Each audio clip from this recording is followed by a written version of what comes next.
नमस्कार दोस्तों, आज हम लोग भारत के संविधान में भारत के उपराष्ट्रपति का निर्वाचन, उनसे संबंधित मामले, उनकी निर्वाचन सभा तथा राष्ट्रपति के क्षमादान की शक्ति आदि के बारे में विशेष रूप से पढ़ेंगे। और भारत के सभी उपराष्ट्रपतियों का क्रम, क्योंकि परीक्षाओं में कभी कभी उपराष्ट्रपतियों का क्रम भी पूछता रहता है, इसके पहले हमने आप लोगों को राष्ट्रपति के क्रम के बारे में विशेष रूप से बताया था तथा राष्ट्रपति की क्या निर्वाचन प्रक्रिया तथा उसमें मतदान करने वाले सदस्य कौन कौन होते हैं इसके बारे में बता दिया था। तो हम आज उपराष्ट्रपति के बारे में विशेष रूप से पढ़ेंगे। तो पहले देख ले हम कि उपराष्ट्रपति सबसे पहले कौन थे, अब फिर वर्तमान समय में भारत के उपराष्ट्रपति कौन है। तो क्रम से वर्तमान समय में भारत के उपराष्ट्रपति महामहिम वेंकैया नायडू 13वें हैं, जो 11 अगस्त 2017 से कार्यरत हैं। तो पहले उपराष्ट्रपति सर्वपल्ली राधाकृष्णन 52 से 62 तक थे, जाकिर हुसैन 62 से 67, बीबी गिरी 67 से 69, गोपाल स्वरूप पाठक 69 से 74, बीडी जत्ती 74 से 79, मोहम्मद हिदायतुल्ला 79 से 84, आर वेंकटरमन 84 से 87, डॉक्टर शंकर दयाल शर्मा 1987 से 1992, के आर नारायणन 1992 से 97, कृष्णकांत 97 से 2002, भैरव सिंह शेखावत 2002 से 2007, मोहम्मद हामिद अंसारी 2007 से 2017 और वेंकैया नायडू 11 अगस्त 2017 से वर्तमान समय में। तो इनको हम ट्रिक से, जो उपराष्ट्रपति हैं इनको हम ट्रिक से कैसे पढ़ेंगे। तो राजा गिगोज हिवेशनाक्रि भयहा, राजा गिगोज हिवेशनाक्रि भयहा, वर्तमान को तो हम जान रहे हैं वेंकैया भयहा नायडू, ठीक। तो राजा गिगोज हिवेशनाक्रि भयहा, इस तरह से आप इसको एक बार दो बार पढ़ करके रट सकते हैं, तो आपको उपराष्ट्रपतियों का क्रम याद हो जाएगा। इसी प्रकार से हमने राष्ट्रपति के क्रम को भी बताया था, फिर आगे प्रधानमंत्री के क्रम को भी इसी तरह से बता देंगे। तो ये क्रम से याद कर लीजिएगा। वर्तमान समय में 13वें उपराष्ट्रपति हैं। और एक चीज देखिएगा, जो मोहम्मद हिदायतुल्ला है, भारत के पहले कार्यवाहक राष्ट्रपति के रूप में भी थे और ये न्यायाधीश थे। तो पहले मुस्लिम न्यायाधीश एम हिदायतुल्ला पहले मुस्लिम न्यायाधीश हैं जो उच्चतम न्यायालय के मुख्य न्यायाधीश बने थे। तो याद रखिएगा, एम हिदायतुल्ला पहले मुस्लिम न्यायाधीश थे जो उच्चतम न्यायालय के मुख्य न्यायाधीश बने थे। अब हम देखेंगे अनुच्छेदों को कैसे हम याद करेंगे। तो अनुच्छेद आप 63 से लेकर के 72 तक पढ़ेंगे, क्योंकि 73 से फिर उधर मंत्रिमंडल का कार्य शुरू हो जाता है, प्रधानमंत्री के कार्य शुरू हो जाते हैं। तो 73 से हम लोग प्रधानमंत्री के बारे में पढ़ेंगे। तो हम यहाँ 63 से लेकर के 72 तक पढ़ेंगे। तो इसका सूत्र है उपरानी का रिक्त शपथ, उपरानी का रिक्त शपथ आकस्मिक न्यायालय में क्षमा मांगे, ठीक। उपरानी का रिक्त शपथ आकस्मिक न्यायालय में क्षमा मांगे, आकस्मिक न्यायालय में क्षमा मांगे। तो इसको पहले हम देख लेते हैं, फिर इसके बारे में विस्तार से जानेंगे। तो 63 है भारत का उपराष्ट्रपति होगा, 64 है वैसे उपराष्ट्रपति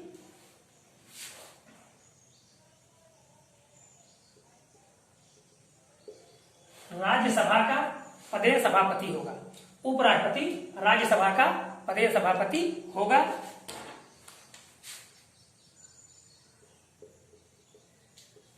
ठीक।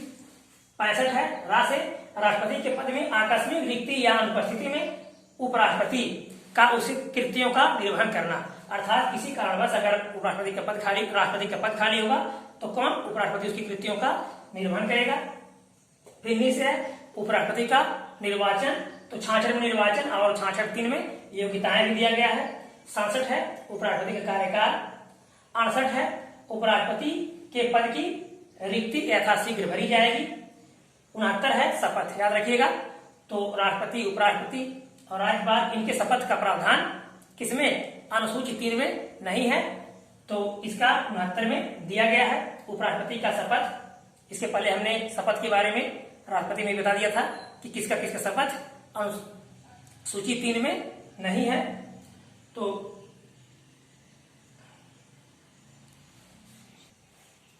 हाँ, आकस्मिक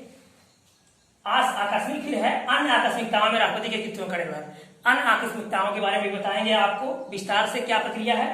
71 है राष्ट्रपति और उपराष्ट्रपति के न्यायालय निर्वाचन संबंधी मामले कहाँ देखे जाएंगे? उच्चतम न्यायालय में। यदि राष्ट्रपति और उपराष्ट्रपति संबंधित कोई भी विवाद ऐसा हो जा रहा है जो किससे संबंधित है? निर्वाचन से संबंधित मामला है, तो कौन देखेगा? उच्चतम न्यायालय। लेकिन अन्य मामले निर्वाचन आयोग का फैसला अंतिम होता है। ठीक।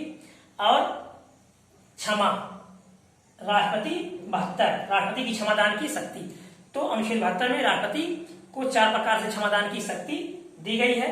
प्रविलंब, परिहार, लघुकरण और विराम। इसके बारे में विस्तार रूप से भी बताएंगे। तो हम पहला क्वेश्चन से शुरू करते हैं अनुच्छेद 63 से। तो 63 के अनुसार भारत का एक उपराष्ट्रपति होगा। उपराष्ट्रपति राज्यसभा का पदेन सभापति होता है। याद रखिएगा, उपराष्ट्रपति जो है राज्यसभा का पदेन सभापति होता है और जो उसको वेतन भत्ते मिलते हैं वो किसके मिलते हैं? पदेन सभापति के मिलते हैं। याद रखिएगा, उपराष्ट्रपति के नहीं। किसके मिलते हैं? पदेन सभापति के मिलते हैं। अर्थात राज्यसभा का अध्यक्ष कौन होता है? तो राज्यसभा का अध्यक्ष कौन होता है? उपराष्ट्रपति। उपराष्ट्रपति राज्यसभा का अध्यक्ष होता है, इसे पदेन सभापति भी कहा जाता है। राष्ट्रपति के पद में आकस्मिक रिक्ति। यदि किसी कारणवश राष्ट्रपति का पद आकस्मिक, जैसे मान लीजिए उसका तबियत किसी कारणवश स्वास्थ्य खराब हो जाए या विदेश यात्रा पर हो, कोई कार्य यहाँ करना हो, तो ऐसी स्थिति में अनुपस्थिति में राष्ट्रपति क्या करेगा? तो उसकी अनुपस्थिति में उपराष्ट्रपति उसके कृत्यों का निर्वहन करेगा।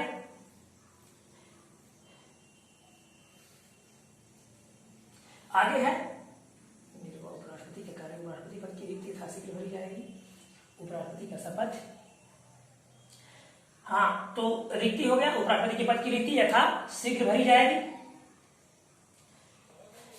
और यहां हम देखेंगे अनुच्छेद 66 उपराष्ट्रपति का निर्वाचन।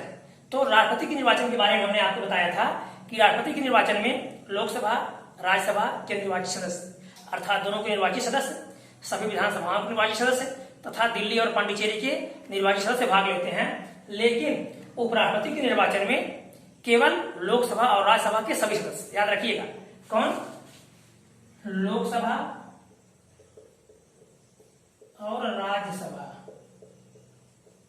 लोकसभा और राज्यसभा दोनों के सभी सदस्य अर्थात निर्वाचित सदस्य विभाग लगते हैं और जो मनोनीत सदस्य हैं वो भी उपराष्ट्रपति के निर्वाचन में भाग लेते हैं। ठीक। अब हम देखेंगे इसकी योग्यताएं क्या हैं। तो पहली बार राष्ट्रपति, उपराष्ट्रपति और राज्यपाल, इनकी आयु कितना होना चाहिए? 35 वर्ष। याद रखिएगा, ये 35 वर्ष की आयु पूरी कर चुके हो, भारत के नागरिक हो तथा और हम देखेंगे इसमें योग्यता क्या है, वह राज्यसभा का सदस्य बनने की योग्यता रखता हो। याद रखिएगा, कौन सा? राज्यसभा का सदस्य। जो राष्ट्रपति होता है वो लोकसभा का सदस्य बनने की योग्यता रखता है, लेकिन उपराष्ट्रपति किसका? राज्यसभा का सदस्य बनने की योग्यता रखता है, लेकिन किसी सभा का सदस्य नहीं होता। याद रखिएगा, कौन? उपराष्ट्रपति। अर्थात राष्ट्रपति भी न लोकसभा न राज्यसभा का सदस्य होता है और न उपराष्ट्रपति ही किसी सभा का सदस्य होता है। ठीक। तो किसी सभा का सदस्य नहीं होता, लेकिन राज्यसभा का सदस्य बनने की योग्यता रखता हो। एक चीज और, यदि किसी सभा का सदस्य है या कोई मंत्रिमंडल का सदस्य है या राज्यपाल है, तो ये कोई लाभ का पद नहीं माना जाता और जब राष्ट्रपति चुन लिया जाता है तो वह पद उसी तिथि से क्या हो जाता है? रिक्त मान लिया जाता है। लेकिन राष्ट्रपति और उपराष्ट्रपति दोनों किसी भी सार्वजनिक पद पर नहीं होंगे। ठीक। यदि सार्वजनिक पद पर हैं तो चुनाव नहीं लड़ सकते। ठीक। तो इस प्रकार से हम देखेंगे कि कोई मंत्रिमंडल का सदस्य या राज्यपाल जो है वो लाभकारी पद नहीं माना जाता। किसके लिए? राष्ट्रपति और उपराष्ट्रपति के चुनाव के लिए। ठीक। इस प्रकार से जो योग्यताएं हैं वो उपराष्ट्रपति की, तो राज्यसभा सदस्य बनने की योग्यता रखता हो और 5 वर्ष आयु पूरी कर चुका हो, लेकिन राज्यसभा का सदस्य नहीं होगा। ठीक। आगे देखेंगे उपराष्ट्रपति का कार्यकाल। उपराष्ट्रपति का कार्यकाल 5 वर्ष होता है। उपराष्ट्रपति का कार्यकाल 5 वर्ष होता है, लेकिन उपराष्ट्रपति अपने कार्य समाप्ति के पहले भी त्यागपत्र दे सकता है। एक चीज याद रखिएगा, जो उपराष्ट्रपति है ये राज्यसभा का प्रदेश सभापति होता है, तो जो वहां के अन्य सदस्य हैं उनका कार्यकाल 6 वर्ष होता है। ठीक, जो राज्यसभा के अन्य सदस्य हैं इनका कार्यकाल 6 वर्ष होता है और प्रत्येक 2 वर्ष बाद 1/3 सदस्य, प्रत्येक 2 वर्ष बाद 1/3 सदस्य अवकाश ग्रहण करते हैं। कहाँ के? राज्यसभा के। और राज्यसभा के सदस्यों की जो आयु होती है वो 30 वर्ष होती है, लेकिन उपराष्ट्रपति कितनी होती है? 35 वर्ष होती है। लेकिन यह योग्यता रखता है, राज्यसभा का सदस्य नहीं होता। तो कार्यकाल कितना होता है? 5 वर्ष, या उसके पहले भी त्यागपत्र दे सकता है। किसको? राष्ट्रपति को। तो राष्ट्रपति त्यागपत्र देता है उपराष्ट्रपति को और उपराष्ट्रपति त्यागपत्र देता है राष्ट्रपति को। आगे हम देखेंगे उपराष्ट्रपति का शपथ। तो अनुच्छेद 69 के अनुसार उपराष्ट्रपति का शपथ है। तो शपथ में राष्ट्रपति उपराष्ट्रपति में इतना अंतर है कि जो राष्ट्रपति है वह संविधान के रक्षक के रूप में शपथ लेता है। राष्ट्रपति संविधान का रक्षक, संविधान का रक्षक के रूप में शपथ लेता है, लेकिन जो उपराष्ट्रपति है वह संविधान के प्रति जो है आस्था और निष्ठा, संविधान के प्रति आस्था और निष्ठा, अर्थात वह जो है संविधान के आदर्शों को बनाए रखने में योगदान करेगा। लेकिन राष्ट्रपति का क्या कर्तव्य है? राष्ट्रपति का यह कर्तव्य है कि संविधान की रक्षा करेगा, जबकि ये संविधान के प्रति निष्ठा और आस्था इस प्रकार से उसकी शपथ लेता है। और उपराष्ट्रपति को शपथ कौन दिलाता है? उपराष्ट्रपति को शपथ राष्ट्रपति दिलाता है। ठीक, याद रखिएगा, उपराष्ट्रपति को शपथ कौन दिलाता है? राष्ट्रपति। लेकिन यदि संयोग से राष्ट्रपति नहीं है तो राष्ट्रपति द्वारा मनोनीत कोई भी व्यक्ति उपराष्ट्रपति को शपथ दिला सकता है। लेकिन वो किसके द्वारा निर्धारित किया जाएगा? राष्ट्रपति के द्वारा ही निर्धारित किया जाएगा। नहीं तो अन्य मामलों में उपराष्ट्रपति की शपथ कौन दिलाएगा?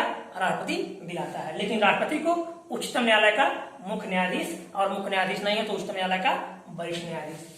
अब हम देखेंगे 70। अनुच्छेद 70 है अन्य आकस्मिकताओं में राष्ट्रपति के कृत्यों का निर्वहन। अन्य आकस्मिकताओं में राष्ट्रपति की कृत्यों का निर्वहन, तो इस भाग का उल्लेख किसमें नहीं किया गया है? तो हमारे संविधान के इस पाठ में इसका उल्लेख नहीं किया गया है कि अन्य आकस्मिकताओं में राष्ट्रपति की कृत्यों का निर्वहन कैसे करेगा। तो संसद क्या करती है? संसद तय करती है। और अन्य आकस्मिकताएं क्या है इसका भी उल्लेख नहीं किया गया है। तो इस पाठ में इसका मतलब व्याख्या नहीं की गई है। तो अन्य आकस्मिकताएं क्या हो सकती हैं? तो अन्य आकस्मिकताओं में राष्ट्रपति की कृत्यों का निर्वहन करने के लिए जो भी प्रावधान है वो कौन बनाएगा? संसद बनाएगा। किस अनुच्छेद के तहत? अनुच्छेद 70 के तहत। अब देखेंगे 71। तो जो राष्ट्रपति और उपराष्ट्रपति के निर्वाचन से संबंधित मामले हैं, इस पर अंतिम फैसला कौन लेगा?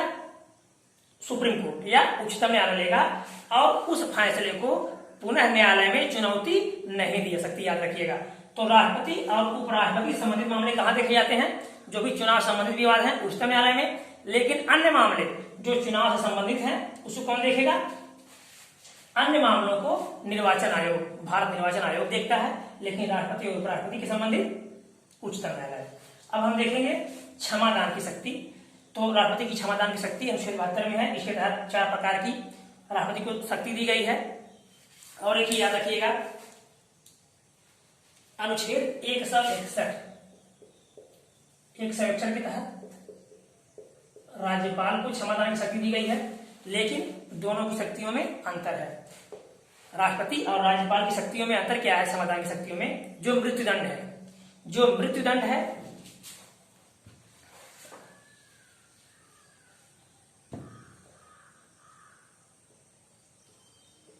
मृत्युदंड और सेना न्यायालय।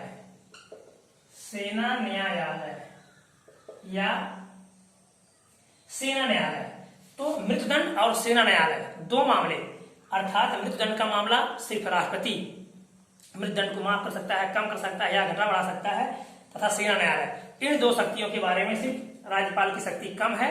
नहीं तो अन्य सारी शक्तियां क्षमादान की अनुच्छेद 71 के अनुसार राज्यपाल को भी दी गई हैं। अब हम देखेंगे क्षमादान की शक्तियों में किसके क्या क्या दिया गया है प्रविलंब। तो प्रविलंब में मृत्युदंड को अस्थायी रूप से रोक सकता है, अस्थायी रूप से। याद रखिएगा, जो प्रविलंब है इसके तहत या इसका अर्थ होता है कि राष्ट्रपति मृत्युदंड को अस्थायी रूप से रोक सकता है। किसके तहत? प्रविलंब के तहत। और हम देखेंगे परिहार और लघुकरण। ये जो परिहार और लघुकरण है, दोनों शब्दों में थोड़ा सा अंतर है। परिहार में क्या है, किसी कठोर मामले को कम कर सकता है, लेकिन किसमें? कठोर मामले में ही। कोई ऐसे मामले हैं जैसे मान लीजिए 10 वर्ष कठोर कारावास को 5 वर्ष कठोर कारावास, अर्थात कठोर को कठोर में परिवर्तित करेगा, हाँ, ज्यादा को कम कर देगा। किसके तहत? राष्ट्रपति परिहार के अंतर्गत कठोर कारावास को कम कर सकता है, लेकिन किसमें? कठोर में ही कम करेगा। लघुकरण में कठोर कारावास, मान लीजिए 2 वर्ष कठोर कारावास है, 2 वर्ष कठोर कारावास है, तो उसको 1 वर्ष साधारण कारावास में बदल सकता है। 1 वर्ष साधारण कारावास, अर्थात इसमें उसकी प्रकृति में कोई परिवर्तन नहीं किया था। किसमें? परिहार में सजा की प्रकृति में कोई परिवर्तन नहीं किया जाता है, हाँ, सिर्फ सजा को कम किया जा सकता है, लेकिन प्रकृति में परिवर्तन नहीं होता। जबकि लघुकरण में उसकी प्रकृति में भी परिवर्तन होता है। कैसे होता है? कठोर को क्या कर दिया गया? सरल कर दिया गया। जब साधारण कर दिया गया या सरल कर दिया गया, जबकि इसमें कठोर को कठोर ही किया गया। फर्क क्या है? 10 वर्ष की सजा को 5 वर्ष, 2 वर्ष, 4 वर्ष, अर्थात कुछ कम कर दिया गया। ठीक, अब देखेंगे विराम में क्या होता है। किसी अन्य मामले में जैसे मान लीजिए गर्भवती महिला ही हो, तो किसी अन्य मामले में राष्ट्रपति किसी भी मृत्युदंड को सजा को सामान्य सजा में बदल सकता है, या उसे कम कर सकता है, घटा सकता है, रोक लगा सकता है। ठीक, विराम में। किसमें? किसी अन्य प्रकार के मामले में। ठीक, जैसे हमने बता दिया आपको, गर्भवती महिला की सजा को कम करना हो तो इस प्रकार की उसके मृत्युदंड को क्या कर सकता है? साधारण कारावास में बदल सकता है। किसको? मृत्युदंड को। किसके तहत? विराम को। इस तरह से राष्ट्रपति की समाधान की शक्तियां और उपराष्ट्रपति की योग्यताएं, कार्य, निर्वाचन आदि हो गया। आप नोट बनाते रहिए। और इस तरह से जो सूत्र है इसका, उपरानी का रिक्त शपथ आकस्मिक न्यायालय में क्षमा मांगे, इसको नोट कर लीजिएगा। तो आपका 30 से लेकर के 72 अनुच्छेद तक लगातार हो जाएगा। और ये आपके उपराष्ट्रपतियों का क्रम है, इसको याद कर लीजिएगा। राजा की गोज, हिवेशनाथी, भयहा, नायक। उपराष्ट्रपति और राष्ट्रपति दोनों का जो निर्वाचन है, ये अनुपातिक प्रतिनिधित्व की एकल संक्रमणीय मत प्रणाली। ठीक, अनुपातिक प्रतिनिधित्व के एकल संक्रमणीय